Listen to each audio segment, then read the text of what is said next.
kabar kalian semua? Semoga kalian selalu diberikan kesehatan dan tetap semangat.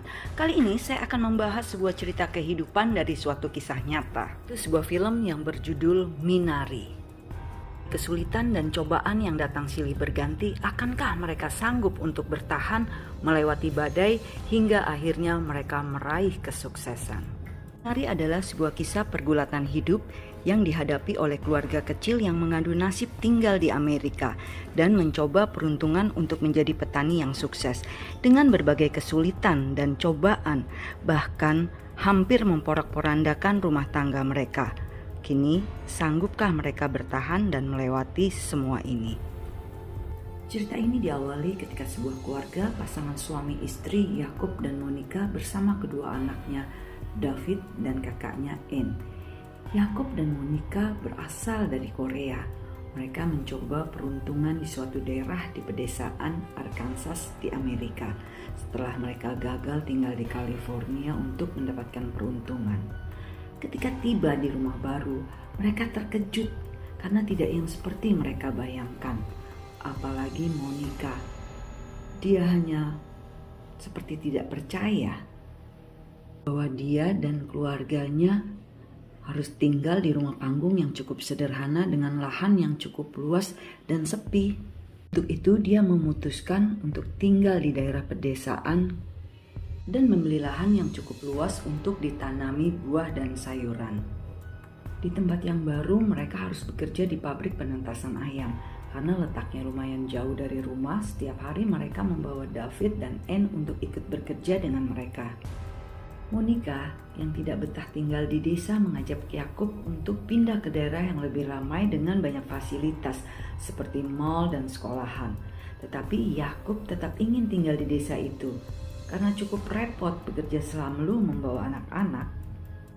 Monica ingin mencari pengasuh, tetapi Yakub tidak mau karena berisiko meninggalkan anak tanpa memiliki tetangga atau siapapun. Apalagi daerah mereka sering dilanda badai topan tornado. Mereka harus selalu siaga untuk menyelamatkan diri. Kemudian akhirnya mereka bertengkar lagi karena Monica kesal dengan kehidupan yang mereka jalani. Begitu juga dengan Yakub yang dari dulu kerjanya hanya di pabrik saja. Belum lagi sebagai anak sulung, Yakub harus membantu keluarganya sehingga mereka tidak pernah bisa menabung karena uangnya selalu habis dan tidak memiliki apapun. Tapi semua impian Yakub tidak sama dengan keinginan Monica. Monica tidak yakin bahwa Yakub akan berhasil untuk mewujudkan mimpinya karena dia melihat bahwa tidak ada peluang.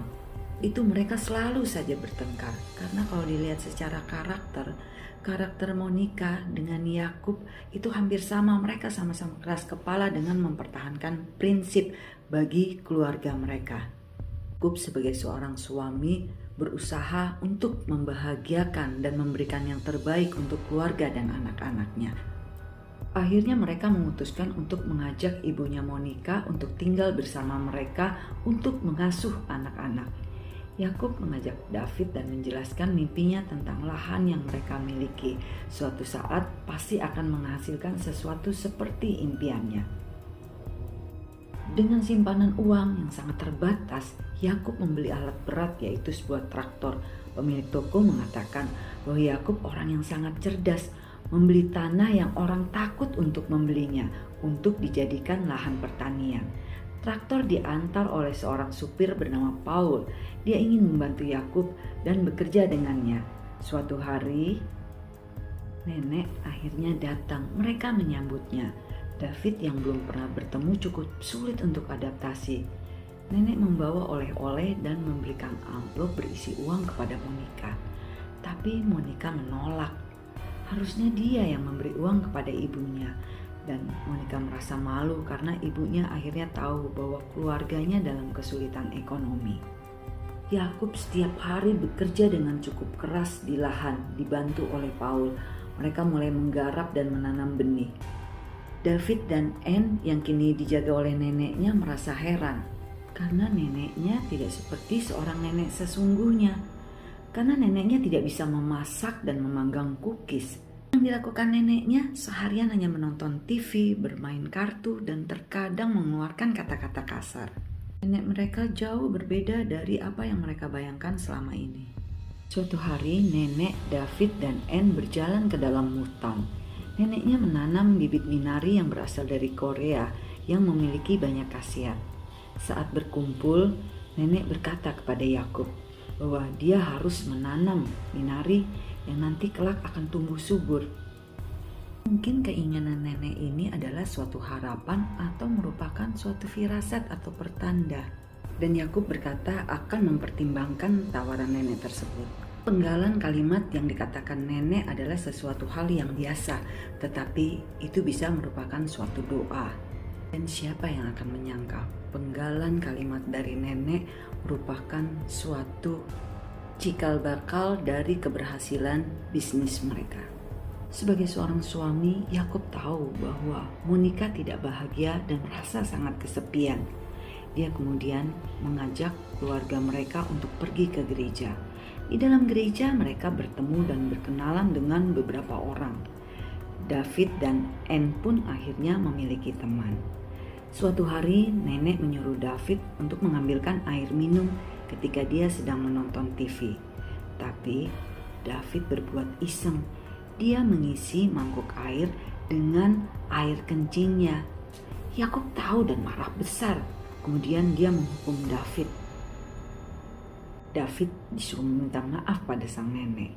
Tetapi alih-alih sang nenek malah tertawa dan merasa bahwa itu adalah sesuatu hal yang biasa yang dilakukan pada anak kecil.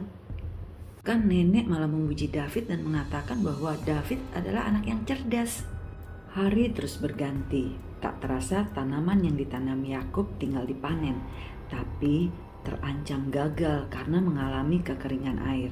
Jika berlanjut, mereka akan gagal panen. Yakub bilang, jika panen gagal, Monica boleh pergi dan membawa anak-anak mereka. Tetapi panen ternyata berhasil dan hasilnya bagus. Ketika akan diantar, pembeli membatalkan dan berubah pikiran. Yakub kecewa dan marah besar. Akhirnya, karena banyak tagihan, Yakub kembali bekerja di pabrik seperti Monica. Di waktu lain, nenek dan David kembali ke hutan untuk melihat tanaman minari yang kini telah tumbuh subur. Nenek bilang bahwa tanaman minari bisa dinikmati oleh semua orang, baik orang kaya maupun miskin, dan banyak sekali manfaatnya. Bisa untuk kimchi, rebusan, dan dibuat untuk obat. Suatu hari, secara tiba-tiba, nenek terserang stroke dan masuk rumah sakit. Monica merasa bersalah karena telah menelantarkan keluarganya, dan dia berniat untuk kembali ke California. Setelah dirawat di rumah sakit, nenek pun pulang, walau tangannya tidak bisa normal lagi akibat kena stroke.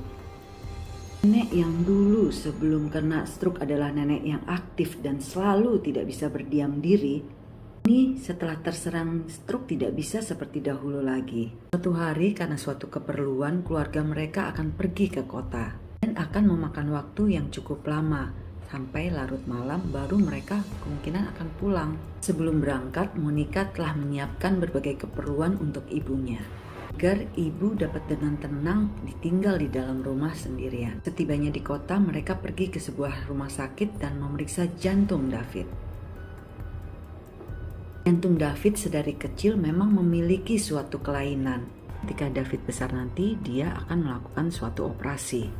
Sambil menunggu hasil pemeriksaan dari dokter, Monica meminta Yakub untuk ikut bersamanya kembali ke California. Rasa bahwa tidak sanggup tanpa Yakub berada di sampingnya. Tapi David tetap ingin bertahan dan berjuang untuk mewujudkan impiannya. Tidak ingin kembali ke California dengan sebuah kegagalan lagi. Tapi Monica berkata bahwa hal yang lebih penting adalah mereka tetap bersama-sama. Tetapi tampaknya Yakub tidak ingin pergi. Dia memilih untuk tetap tinggal dan menuntaskan apa yang telah dia kerjakan. Hanya terdiam dan tidak dapat berkata apapun. Kemudian dokter memanggil dan akan mengatakan hasil tentang sakit jantung yang diderita oleh David. Dan ketika dokter mengatakan hasil dari jantung yang tengah diderita oleh David, dokter mengatakan bahwa ini adalah suatu mukjizat karena jantung David dinyatakan dalam kondisi baik dan bagus dan tidak perlu dioperasi lagi. Yakub berkata bahwa mungkin ini adalah dari hasil air yang mereka minum setiap hari dan diambil dari mata air di lahan mereka. Sebelum pulang, mereka mampir di sebuah toko dan menawarkan hasil kebun, yaitu buah-buahan yang telah dipanen. Dan pemilik toko tampaknya tertarik dan ingin bekerja sama dengan Yakub sebagai pemasok buah di tokonya. Yakub sangat gembira mendengarnya, tapi tidak begitu dengan Monique karena dia merasa Yakub lebih mementingkan kebunnya daripada bersama keluarga. Mereka kemudian bertengkar. Monique memutuskan untuk pergi dengan anak-anaknya. Di sisi lain, di dalam kegelapan malam terlihat nenek tengah duduk menunggu mereka pulang. Di depannya tampak nenek tengah membakar sampah, tapi tiba-tiba api merambat dengan cepat membakar jerami yang ada di sekitar nenek. Api terus merambat masuk ke dalam gudang, tempat Yakub menyimpan semua hasil panennya. Kemudian Yakub dan Monica yang menuju perjalanan pulang dan hampir sampai di rumah mencium bau asap yang terbakar. Kemudian dengan bergegas mereka melihat gudang tampak terbakar. Yakub bergegas menuju gudang menyelamatkan sisa-sisa hasil panen yang masih bisa mereka selamatkan. Dia bergegas menolong ibunya dan kemudian membantu Yakub menyelamatkan sisa panen mereka. Tapi terlambat, semua sudah habis terbakar, tidak ada yang tersisa lagi. Kobaran api, Yakub mencari Monica yang ternyata Monica berada di dalam kobaran api. Monica hampir tewas tetapi akhirnya dapat diselamatkan oleh Yakub. Melihat kejadian itu merasa sangat bersalah dan pergi. Tapi akhirnya dapat dibujuk untuk pulang. Cerita tampak Yakub dan David tengah berjalan menuju tempat tanaman minari tumbuh. Dia kemudian memetik tanaman minari yang telah tumbuh dan subur di sana. Akhirnya tanaman minari menjadi suatu ladang bisnis untuk keluarga mereka.